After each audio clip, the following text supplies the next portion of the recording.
namanya ujian itu ibaratkan ini angin yang datang kepada kita itu, kalau memang kita ini pepohonan yang teguh berdiri, tidak mungkin roboh.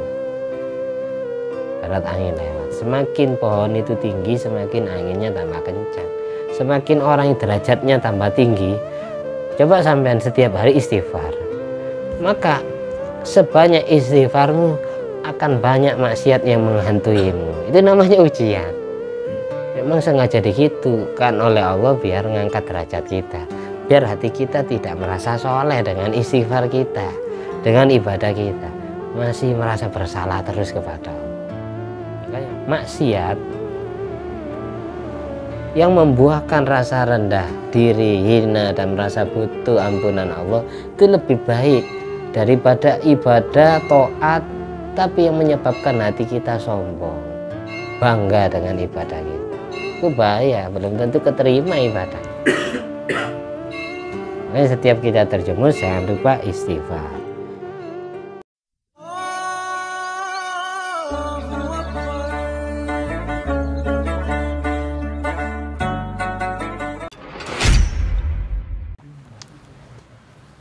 Assalamualaikum warahmatullahi wabarakatuh. Alhamdulillahirabbil alamin alladzi bi ni'mati tatimmus sholihat wa bi dzikri sulaha yatanazzalu rahmat wal barakat wassalatu wassalamu ala sayyidis sadat sayyidina maulana Muhammadin qutbil qadat wa ala alihi wa ashabil anjumiz zahirat amma ba'du.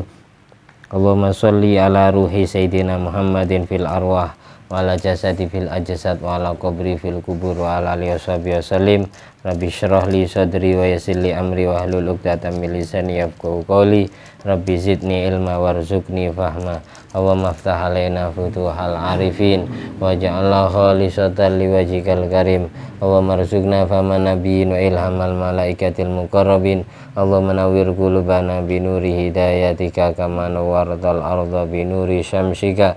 Rabbana anfa'na bima 'allamtana rabbi 'allimna alladzi yanfa'una rabbi faqina wa faqih ahlana wa qarabatin wa ashabil lana fi dinina. Allahumma inna na'udzubika min ilmin la yanfa' wa qalbin la yakhsha wa amalin la yurfa' wa du'ain la yusma'. Amin.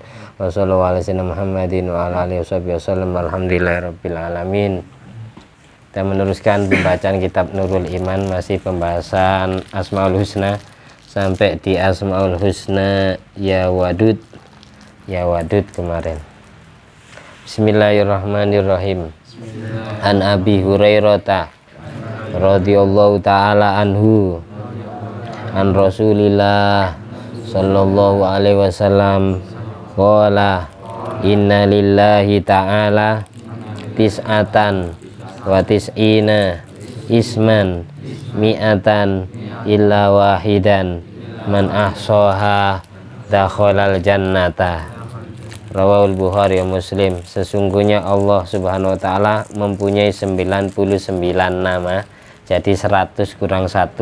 Barang siapa yang mengetahui lafadznya sekaligus memahami maknanya, maka dia dijamin masuk surga. Man ahsaha, atau dalam riwayat lain man hafidhaha dakhalal jannah. Ya Allah, alladzi la ilaha illahu, ya Rahman, ya Rahim, ya Malik, ya Kudus, ya Salam, ya Mu'min, ya Muhaimin, ya Aziz, ya Jabbar, ya Mutakabbir, ya Khaliq, ya Bari, ya Musawwir, ya Ghaffar, ya Qahhar, ya Wahhab, ya Razzaq, ya Fattah, ya Alim, ya Qabid, ya Basit, ya Khafid, ya Rafi', ya Mu'izzu, ya Mudhillu, ya Sami'u, ya Basiru, ya Hakamu, ya Adlu, ya Latifu, ya Khabiru, ya Halimu, ya Azimu, ya Ghafuru, ya Syakuru, ya Aliyu, ya Hafidhu, ya Hasibu, ya Hafidhu, ya Muqitu, ya Hasibu, ya Jalilu, ya Raqibu, ya Karimu, ya Raqibu, ya mujibu, ya wasi', ya wadu, ya hakim, ya wadud, ya majid. Sekarang sampai di ya majid. Ya majid, mim jim ya dal, wa mithluhul majid, maknanya sama dengan majid. Majid yang mimnya panjang, mim alif jim dal, maknanya majid dengan majid sama, yaitu syarif, Tuhan yang mulia. Jadi tidak ada Tuhan yang selain Allah yang lebih mulia dari Allah.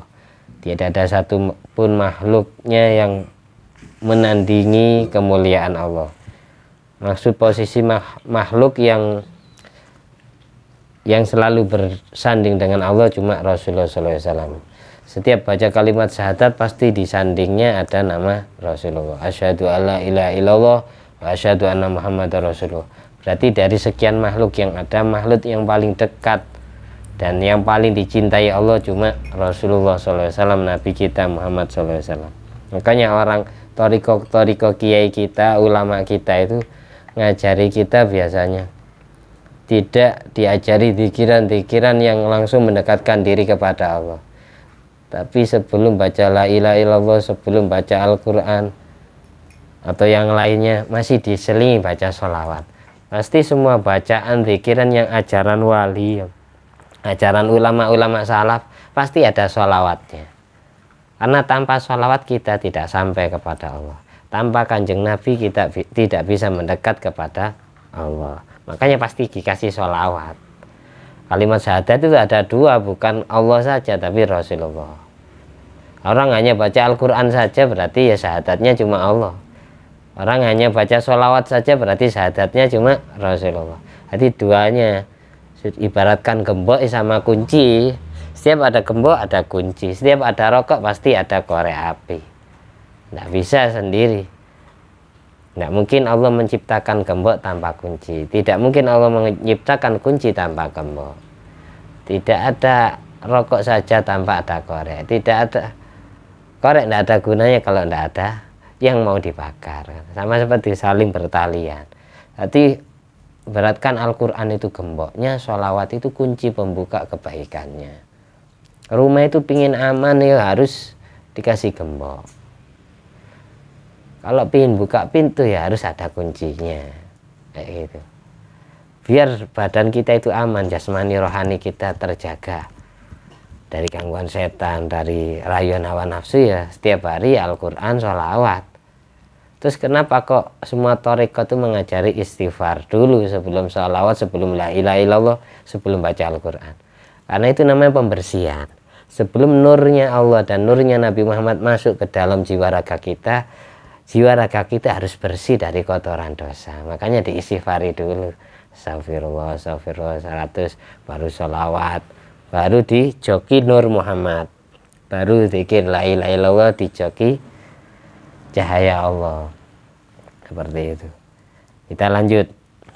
Ya ba'is, ya ba'is, ya ba'is, ba alif ain sa yang titik 3, artinya alladzi yab'asul amwata, Tuhan yang membangkitkan orang mati dari kuburannya. Besok semua orang mati Allah bangkitkan ketika sangkakala malaikat Israfil yang kedua ditiup yang kedua kali. Jadi tiupan pertama itu menghancurkan semua isinya alam semesta.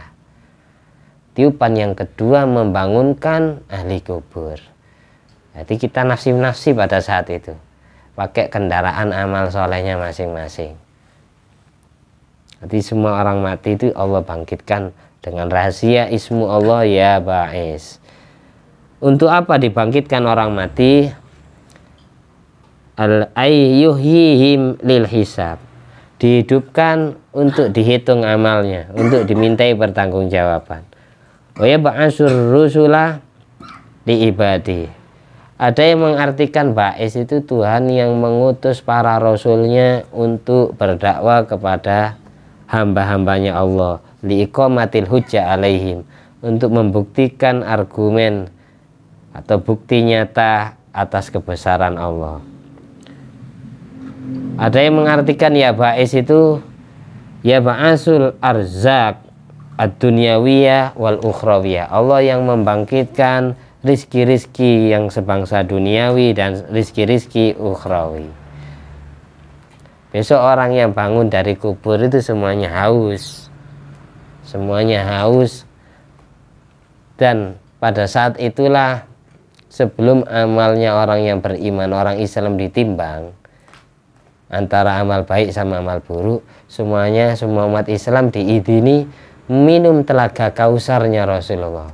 Ketika sudah minum satu teguk air, mereka tidak akan kehausan selamanya.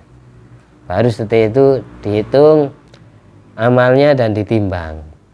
Yang amalnya, misal amal baiknya ini lebih berat, amal baiknya 60%, amal jeleknya 40%. Maka ini dakhalal jannah bighairi hisab. Kalau di dalam catatan amal malaikat raqib dan atid, di catatan atid tidak ada yang jelek sama sekali, kosong ini, zong. Amal buruknya zong. Hanya di catatan raqib saja yang ditemukan. Berarti orang yang kayak gini, orang yang tidak punya amal buruk. Sudah Allah hapus amal jeleknya dalam buku catatan atid. Ini langsung masuk surga tanpa dihisab. Jadi orang yang masuk surga tanpa transit neraka itu kadang ya satu modelnya memang tidak ada amal jeleknya sama sekali. Dosanya sudah Allah ampuni sebelum meninggal dunia.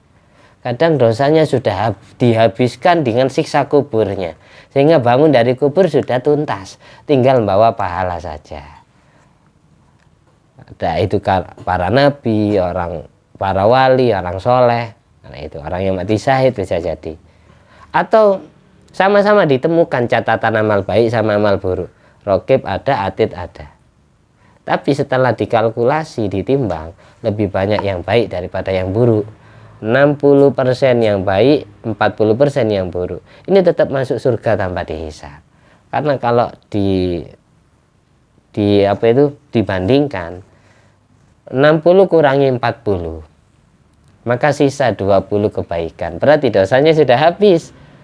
Tuntas ditebus dengan tabungan amal baik. Ini masuk surga tanpa dihisab, meskipun kebaikannya sisa 20%. Jadi orang yang tanpa masuk neraka sama sekali itu bukan berarti tidak pernah maksiat kepada Allah. Semua manusia itu tidak luput dari dosa. Ibaratkan bayangan yang selalu mengikuti tiap hari. Dosa itu ibaratkan bayangan yang mengikuti tiap hari badan kita kemanapun kita pergi. Tidak luput dari. Jadi orang yang masuk surga langsung tanpa masuk neraka itu bukan berarti tidak punya dosa sama sekali, tapi dosanya masih kalah dengan amal baiknya.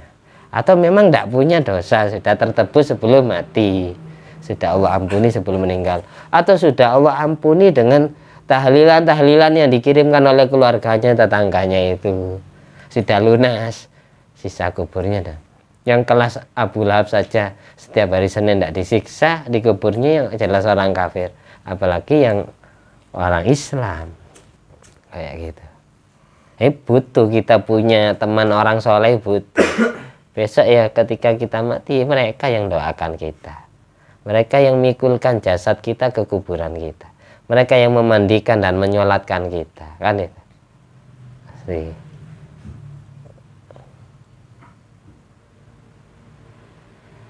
Makanya katanya Sayyidina Ali itu, engkau terlahir menjerit dan menangis. Semua orang yang ada di sekitarmu tertawa karena bahagia mendengar tangisanmu. Tapi maka berusahalah kamu jadi manusia. Di saat engkau meninggal dunia dalam keadaan tersenyum bahagia, orang lain menangis karena merasa kehilanganmu. Nah, itu pernah disampaikan oleh Ki Abdurrahman Wahid Gus Dur. Ini pesannya Sayyidina Ali. Jadi manusia, tanda-tanda orang baik itu ketika meninggal itu kebalikan dari ketika hidupnya, ketika baru lahirnya. Kalau memang dia hidup pertama ke dunia itu menangis, orang-orang di sekitarnya tersenyum bahagia karena mendengar jeritan bayi yang menangis. Besok kalau berusahalah sebaliknya, kamu mati tersenyum bahagia karena sudah Allah perlihatkan kenikmatan surgamu sebelum kamu meninggal. Dijemput rohmu malaikat Israel bersama Rasulullah SAW langsung. Engkau tersenyum bahagia melihat pahala di surgamu besok. Orang-orang yang ada di sekitarmu menangis karena merasa kehilangan dirimu. Kalau bisa, mudah-mudahan kita jadi orangnya seperti itu. Jadi besok kita mati, kebalikan kita lahir. Itu tanda-tanda orang baik seperti itu. Kita lanjut. Pokok jangan putus asa, ya. Jangan putus asa. Meskipun saya sendiri kadang terjerumus maksiat, ya berusaha tobat. Maksiat lagi, tobat lagi. Tidak sebersih yang sampean bayangkan. Sama aja, manusia punya nafsu dan punya setan pengganggu, sama. Semua walinya Allah itu pernah maksiat kepada Allah, pernah dosa. Tidak ada wali tidak pernah dosa itu. Oh, bukan nabi. Ya nabi maksum, kalau wali itu mahfud. Terus orang yang dijadikan kekasih Allah itu tidak harus kiai, tidak harus gus, tidak harus ustaz, tidak harus orang yang pernah mondok. Nanti saya ceritakan macam-macam preman tobat jadi waliullah. Ini sih kita lanjut dulu pembahasan Asmaul Husna, masih belum selesai. Ya syahid, ya syahid. Artinya ya syahid al-muttali ala dhahir wal batin.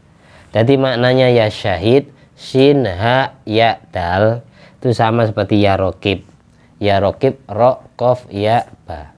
Rokib itu artinya pangeran kang nginjen-nginjen, Tuhan yang selalu memantau kita kemanapun kita pergi. Tuhan yang selalu syahid, selalu melihat kita, menyaksikan kita kemanapun kita pergi. Allah tahu, Allah melihat zahir dan batin kita. Alimul ghaibi wa syahadah. Allah mengetahui hal yang gaib seperti hati kita dan hal yang konkret kelihatan mata, yaitu penampilan zahir kita. Innallaha la yanzuru ila suwarikum wa ajsamikum walakin yanzur ila qulubikum. Sesungguhnya Allah tidak melihat penampilan zahirmu, bentuk rupamu, perayaanmu, kulitmu, pakaianmu, tapi yang Allah lihat adalah hatimu. Seperti itu. Allah melihat dua-duanya, tapi ya inti dari yang Allah lihat adalah hati kita. Kadang orang penampilannya ya potongan preman, potongan tidak pernah ibadah lah, bukan santri, bukan apa, tapi ternyata di tempat yang sepi dia sering berkhalwat, sering bermesraan dengan Allah, pacaran dengan Allah tanpa sepengetahuan kita, sehingga semua orang kampung ini membenci dia, padahal dia dicintai makhluk langit, dicintai malaikat-malaikat Allah, dirindukan bidadari surga, semua bidadari rebutan. Ada dulu ceritanya Kiai Arwani, saya punya fotonya beliau. Kiai Arwani Kudus itu pada saat sakit parah mau meninggal dunia, istrinya marah-marah terus sampai anaknya itu susah. Kenapa Umi ini kok marah-marah? Terus setelah itu ditanyai sama anaknya, Mi, kenapa kok marah-marah? Nggak kasihan apa sakit? Katanya anak-anaknya Ki Arwani. Bagaimana saya nggak marah? Apamu dikerubungi wong wedok iwayu ya. Dilihat anaknya ngelihat semua. Tidak ada suster-suster. Adapun suster dokter sudah perot-perot semua. Sudah tidak layak pakai. Sepuh-sepuh dokter ya. Itu ada dokter laki-laki. Dia no itu suster-suster yang cantik-cantik di sana.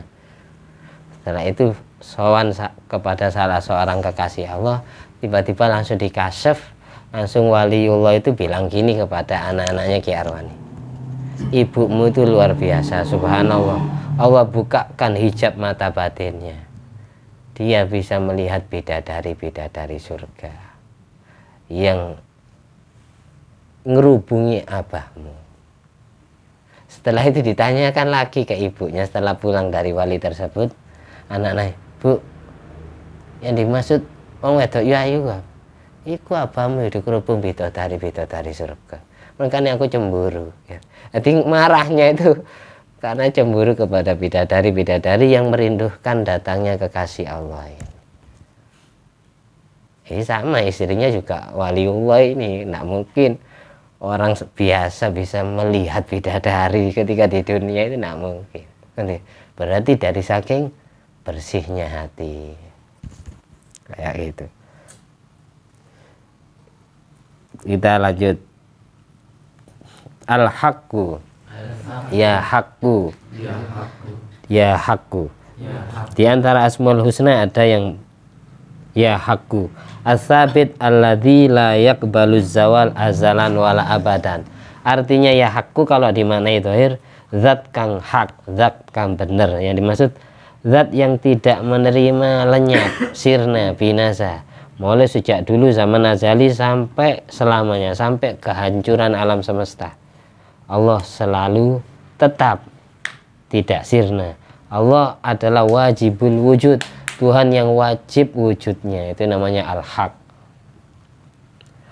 Al-wakilu, al-wakilu, al-wakilu, wawu kaf ya lam, artinya al-mutawalli umura khalqi dunyan wa ukhron, Tuhan yang menguasai seluruh urusan makhluknya, urusan dunia dan urusan akhirat. Wa ufawwidu amri ilallah. Jadi kalau punya masalah sumpek bener ya, mau minta solusi ke sesama manusianya, manusia yang kita mintai solusi, yang kita curhati juga punya masalah. Kadang ada kan kayak gitu. Ceritanya sahabat Abu Musa al-Asy'ari, dia diomeli istrinya. Istrinya ngomel tiap hari pagi, sore, malam ngomel. Akhirnya pada saat itu yang jadi khalifah Sayyidina Umar bin Khattab. Ini ada cerita ini di kitab Ratul Uyun ada juga. Akhirnya sahabat Abu Musa al-Asy'ari datang sowan ke rumahnya Sayyidina Umar bin Khattab. Mau curhat, mau minta wiritan, mau minta saran, minta amalan supaya istrinya ndak ngomel-ngomel, ndak cerewet. Setelah sampai di pintu, assalamualaikum, ketuk pintu. Waalaikumsalam. Sebelum dibukakan pintu, mendengar Sayyidina Umar bin Khattab sedang diomeli istrinya. Abu Musa al-Asy'ari, sahabat Abu Musa, tidak jadi curhat. Waduh nasibnya. Akhirnya pulang. Setelah Sayyidina Umar bukakan pintu. Hei, apa? Kok mulai? Bahasa sekarangnya gitu, kok pulang? Belum bertamu kok sudah pulang. Ngapain kamu ketuk pintu? Ini saya tadinya itu mau curhat Sayyidina Umar, minta solusi, minta saran, minta nasihat kepada jenengan. Karena kenapa? Karena istri saya itu cerewet, saya tiap hari diomel istri. Ternyata sampai di sini jenengan nasibnya sama. Jadi saya tidak jadi. Kayak kita sama. Akhirnya Sayyidina Umar gini. Saya tidak berani menjawab omelan istri karena saya banyak hutang budi kepada istri. Yang gendong anak saya sebelum lahir ya istri. Ketika lahir yang mopoi, yang nyeboki, yang memandikan anak saya, nyusui anak saya itu semua istri. Yang nyucikan pakaian saya juga istri. Yang membersihkan rumah saya juga istri. Makanya dari situ saya ketika diomeli istri saya tidak mau jawab. Diam, Sayyidina Umar diam. Sayyidina Abu Musa al-Asy'ari sadar. Berarti selama ini orang sekeras dan setegas Umar bin Khattab masih seperti itu. Punya adab, punya tata krama. Saya ini masih belum ada apa-apanya. Ini nangis Abu Musa al-Asy'ari, terima kasih kepada Sayyidina Umar. Ada yang kayak gitu. Orang dijadikan kekasih Allah gara-gara diuji keluarga, diuji istri, diuji anak. Ada yang karena diuji santrinya, sahabatnya, diuji tetangganya, macam-macam ujiannya. Difitnah ini dan itu. Pokok namanya ujian itu ibaratkan ini, angin. Angin yang datang kepada kita itu, kalau memang kita ini pepohonan yang teguh pendiri, tidak mungkin roboh. Ibarat angin lewat. Semakin pohon itu tinggi, semakin anginnya tambah kencang. Semakin orang yang derajatnya tambah tinggi, coba sampean setiap hari istighfar, maka sebanyak istighfarmu akan banyak maksiat yang menghantuimu. Itu namanya ujian. Memang sengaja digitukan oleh Allah biar ngangkat derajat kita, biar hati kita tidak merasa soleh dengan istighfar kita, dengan ibadah kita, masih merasa bersalah terus kepada Allah. Makanya maksiatun aurasat dullan waftiqaron khairun min ta'atin abrozat istikbaron. Maksiat yang membuahkan rasa rendah diri, hina, dan merasa butuh ampunan Allah itu lebih baik daripada ibadah taat tapi yang menyebabkan hati kita sombong, bangga dengan ibadah kita. Itu bahaya, belum tentu keterima ibadah. Makanya setiap kita terjemus jangan lupa istighfar. Kita lanjut. Ya wakilu, Tuhan yang mengurus semua urusan makhluknya dunia akhirat. Ya qawiyu, ya qawiyu artinya dzul qudrah at-tamah. Kalau diartikan dohirnya Tuhan yang maha kuat, dzul qudrati tamah, Tuhan yang mempunyai kekuasaan sempurna.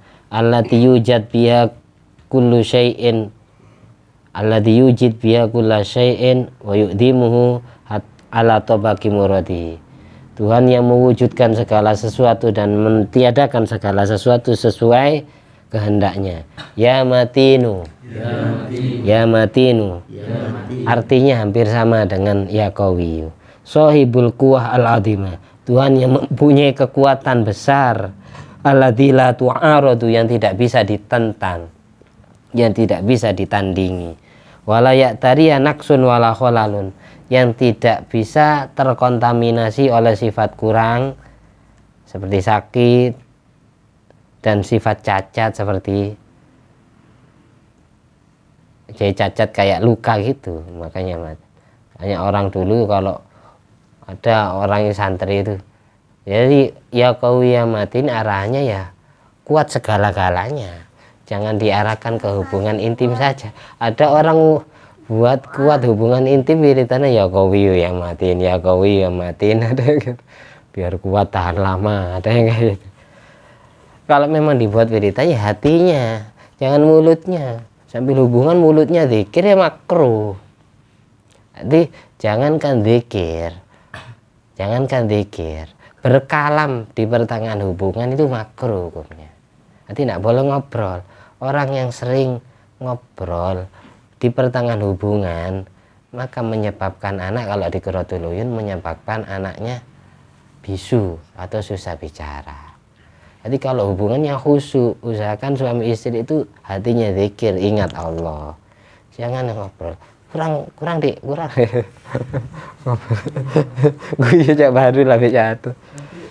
Jadi kalau memang buat zikiran ya hayu ya qawiyamatin ya hatinya, jangan mulutnya. Ya qawiyamatin, ya qawiyamatin. Ya terakhir Asmaul Husna terakhir dalam pertemuan ini, ya waliyu. Ya waliyu. Istilahnya wali. Allah itu juga punya Asmaul Husna wali. Al-waliyu artinya kalau nisbat kepada Allah, al-muwali wal mutabi lil ihsan li ibadi. Tuhan yang membalas kebaikan hambanya, atau diartikan al-mutawalli lil khair wasyar, Tuhan yang menguasai kebaikan dan kejelekan, itu namanya al-waliyu. Dengan makna suduri kulli minhu, keluarnya kebaikan dan kejelekan itu dari Allah. Jadi maknanya al-wali juga dinisbatkan juga dikandung oleh al-wakilu. Tapi ada firman Allah, Allah waliyul ladzina amanu. Allah adalah walinya orang beriman. Berarti Allah yang membalas kebaikan orang yang beriman. Ada ayat itu di akhir surat Isra, amittakhadhu min dunihi auliya. Ataukah kalian semua menjadikan aulia dari selain Allah? Aulia di sini ya bermakna Tuhan. Jadi wallahu wal waliyu. Allah adalah wali yang menguasai dan yang membalas kebaikan hambanya. Kalau wali nisbat kepada makhluk apa? Wa amal wali minal khalqi, kalau istilah wali nisbat kepada makhluknya, itu maknanya al-muwali li ta'ati rabbi. Kan biasanya kita sering ngomong waliullah, kekasih Allah. Waliullah itu kalau dimaknai, kalau nisbatnya kepada makhluk, kalau kepada Allah kan gitu, Tuhan yang menguasai kebutuhan makhluknya, menguasai membalas kebaikan makhluknya. Tapi kalau al-waliyu minal khalqi, wali dari makhluk, maknanya famaknahu al-muwali li ta'ati rabbi, orang yang menguasai terhadap taat untuk Tuhannya, wal mudawim alaiha, dan orang yang istiqomah menjalankan taat kepada Tuhannya, itu namanya waliullah. Sehingga diistilahkan kekasih Allah. Atau diartikan kalau waliullah itu man tawallallah amrahu, orang yang dipasrai oleh Allah, orang yang dikasih mandat oleh Allah untuk ngurusi, untuk mendoakan hamba-hambanya yang butuh doa dan butuh didoakan. Falam yakilhu li ghairi, dan Allah tidak memasrahkan mandat itu selain kepada dirinya. Jadi wali itu ada yang mengistilahkan orang yang dikasih mandat, kepercayaan oleh Allah untuk ngopeni makhluknya yang lain. Itu wali. Di sini ada cerita terakhir ya. Cerita, ada kisahnya. Ini diceritakan kanal Fudail Syatiron.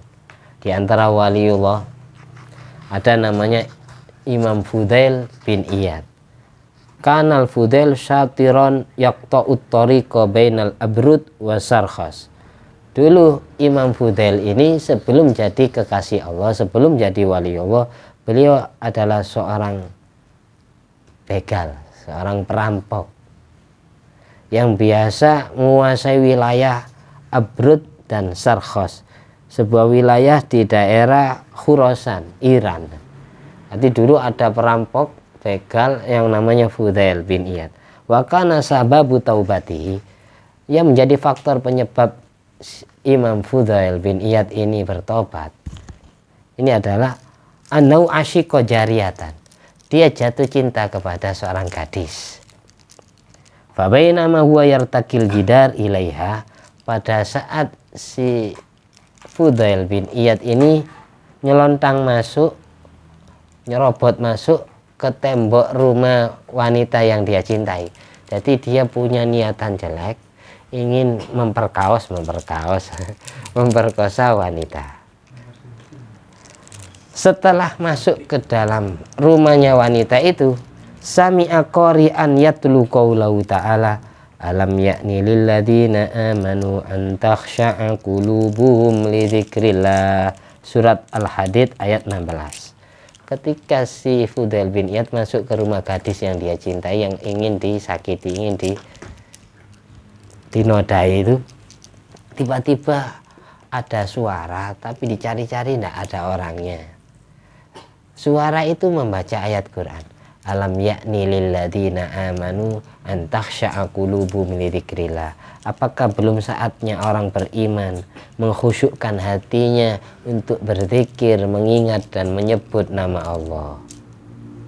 Apakah belum saatnya orang beriman bertobat, mengkhusyukkan hatinya untuk berzikir, menyebut, mengingat nama kebesaran Allah? Tiba-tiba ada suara seperti itu.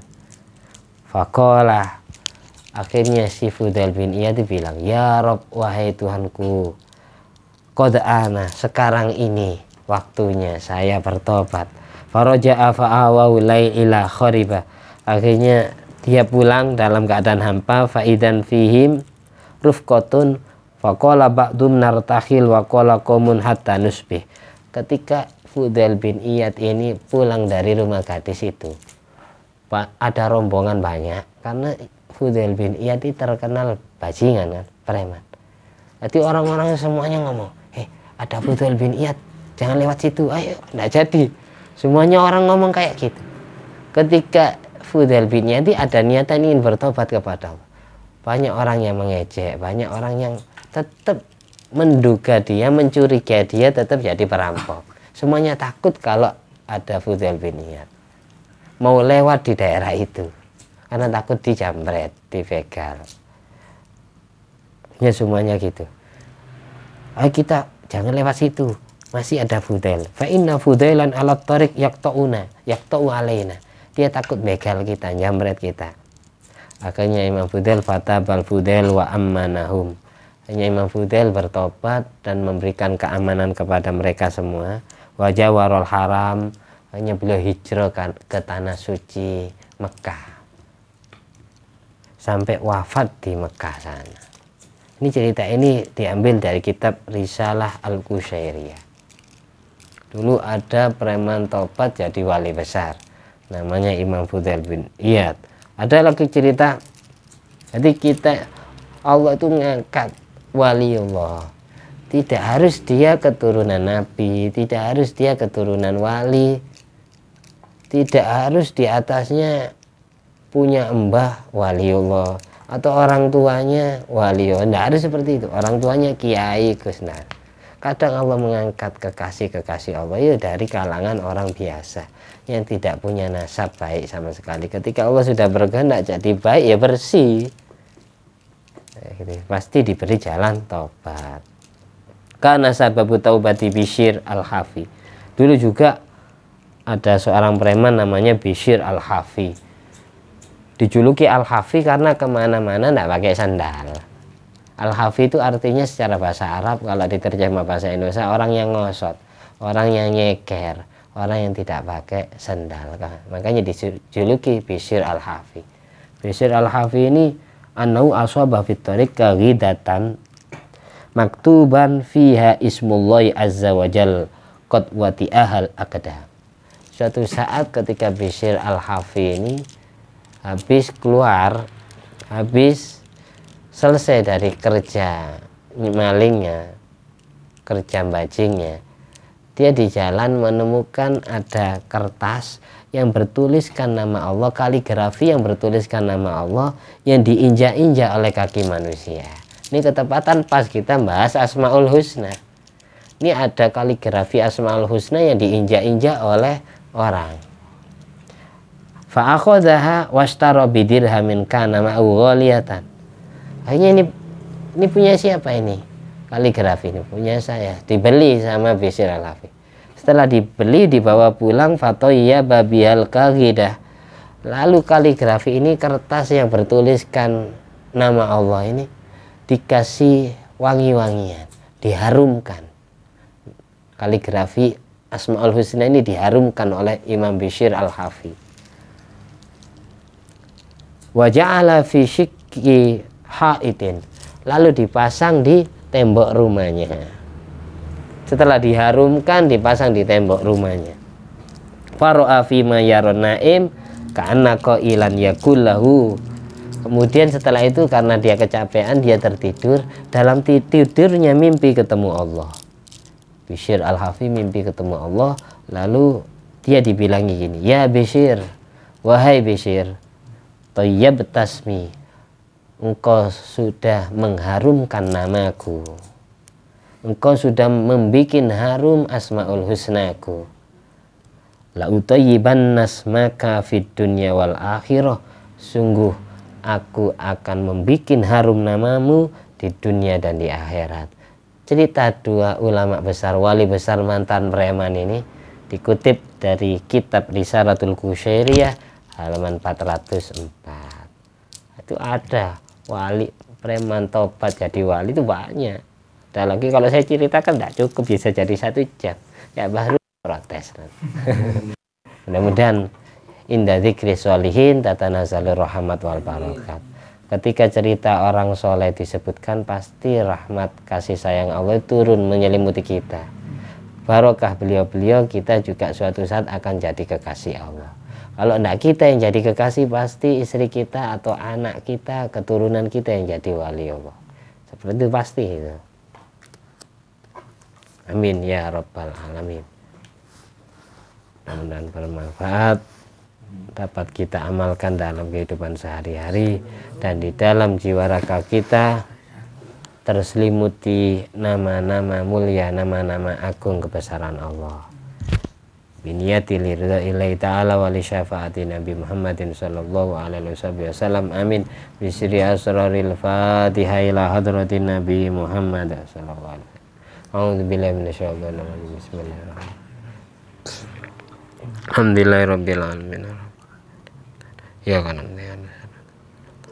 Radhal ladzina an'amta 'alaihim wal maghdubi 'alaihim waladdallin. Amin. At-tahiyyatul mubarakatus salawatut thayyibatu lillah. Assalamu alayka ayyuhan nabi wa rahmatullahi wa barakatuh. Assalamu alayna wa ala ibadillahi sholihin. Asyhadu an la ilaha illallah wa asyhadu anna muhammadar rasulullah.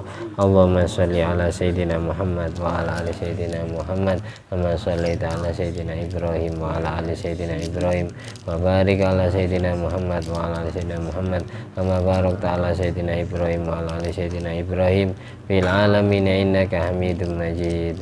Alhamdulillah alladzi at'amani hadzal ilma wa razaqanihi min ghairi haulin minni wala quwwatin bi fadli. Subhana rabbika rabbil izzati amma yasifun wa salamun alal mursalin walhamdulillahi rabbil alamin. Assalamualaikum warahmatullahi wabarakatuh.